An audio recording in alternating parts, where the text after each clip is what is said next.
This is the day that the Lord has made. Let us rejoice and be glad and live today.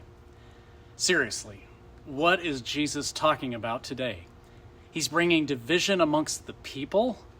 I mean, whatever happened to that excerpt from Isaiah 9 that describes the Messiah in this way? For a child has been born for us, a son given to us. Authority rests upon his shoulders, and he is named Wonderful Counselor, Mighty God, Everlasting Father, Prince of Peace. If Jesus is the Messiah, these words from Gospel writer Luke about Jesus not bringing peace, but rather division, well, they don't mesh too well with the Isaiah image that I have in my head. I'm thinking this Messiah is all about peace and unity and coming together. After all, Isaiah says later in chapter 11, the wolf shall live with the lamb, the leopard shall lie down with the kid. The calf and the lion will feed together, and a little child shall lead them. The cow and the bear shall graze. Their young shall lie down together, and the lion shall eat straw like the ox. The nursing child shall play over the hole of the asp, and the weaned child shall put its hand on the adder's den. This right here, that's the definition of peace. So to hear Jesus say that 5 in one household will be divided, 3 against 2 and 2 against 3, father against son and son against father, mother against daughter and daughter against mother, well, you can say that I'm a bit confused. I can't find much good in that statement. What gives, Jesus? I think the story of Mary and Martha that we heard about in church last month might come in handy in giving us a clue as to what Jesus is talking about. If you recall, Jesus was visiting the home of these two sisters. Mary was in the living room, listening intently to Jesus. Martha was back in the kitchen, distracted by all the preparations that had to be made in order to accommodate their house guest. Martha was so overwhelmed with the work, and it made her upset that Mary wasn't helping out. She did not approve of Mary just sitting at the feet of Jesus, doing nothing, while she slaved away in the kitchen.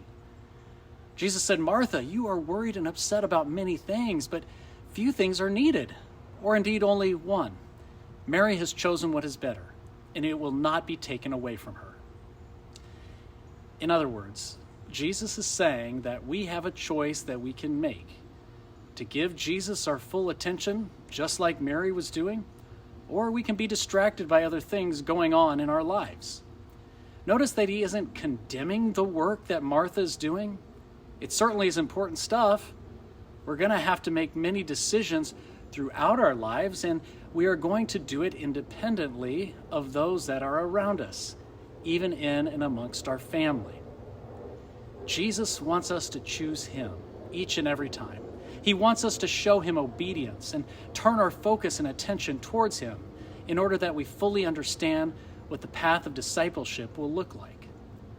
And once we do that, everything else is just going to fall into place. In the matter of the story of Mary and Martha, each sister makes their own decisions, and these decisions are different. One sister becomes upset at the other. The household is divided. Father against son, mother against daughter, and now we have sister against sister. Maybe all this resonates with you. Maybe there are family strains that you have to deal with because you made the decision to follow Jesus and to commit to his ways.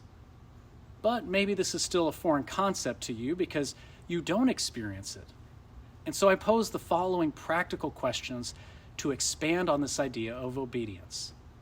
What things are pulling you away from God? What is occupying your time the most? How are you being more of a Martha than a Mary and missing out on Jesus? I think these are relevant questions to ask ourselves as it pertains to Jesus saying that he brings division. We are going to have to make choices. And the choices aren't even necessarily good choices versus bad choices. It can actually be good choices versus even better choices. It's everything else that we can choose to do versus remaining obedient to God. After I graduated from college, I had an opportunity to do some acting in television and film, and I really enjoyed it. Yes, most of my roles were pretty minor. Extras in the background of a scene for the most part. I did film a commercial that ran locally in Austin for a sit-down restaurant. And I was actually once approached by a stranger who asked if that was me in that commercial. I thought that was pretty cool, especially since the chicken fried steak platter was featured more in the commercial than I was. But it was cool nonetheless. I began to catch the acting bug, and I wanted to get better at the craft. I had an acting coach, and I took classes and seminars that were focused on subjects such as improv and auditioning and reading scripts. But here's where the rub came in for me. A lot of these things took place on Sunday mornings. Well, I wanted to be committed to my craft, but for me, I had a yearning to be in the routine I was in for my entire life, to be at church on Sunday mornings. I was missing out on my time with God. I was beginning to feel distant in my relationship with Him. I would have to make a choice as to if I should continue down the path that I was heading down or not. I think we all know how that turned out.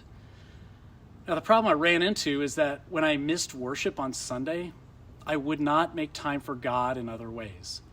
Online worship, that was not a thing back then. I didn't go to a Bible study during the week. I found myself too busy to help with service projects. My prayer life wasn't as strong as I would have liked it to be. And that's on me. That was my problem. I was dividing myself from God instead of finding other ways to remain connected to Him.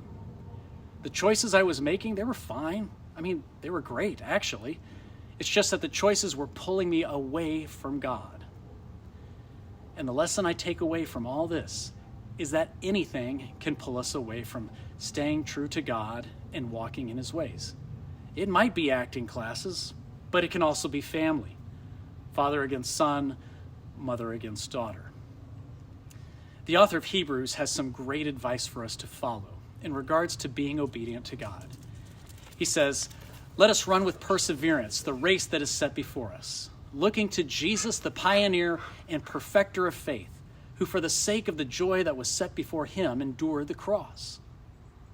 Our prize awaits us at the finish line of life, and the only way we will receive the promises of the cross is to turn our eyes upon Jesus. Let us discover those ways to remain firm in the faith as we heed His call to follow Him.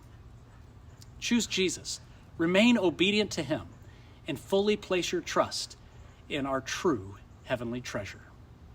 Amen. Remember as you go about your day that yesterday is gone. Tomorrow does not yet belong to you. So why not live today, knowing that you never walk alone?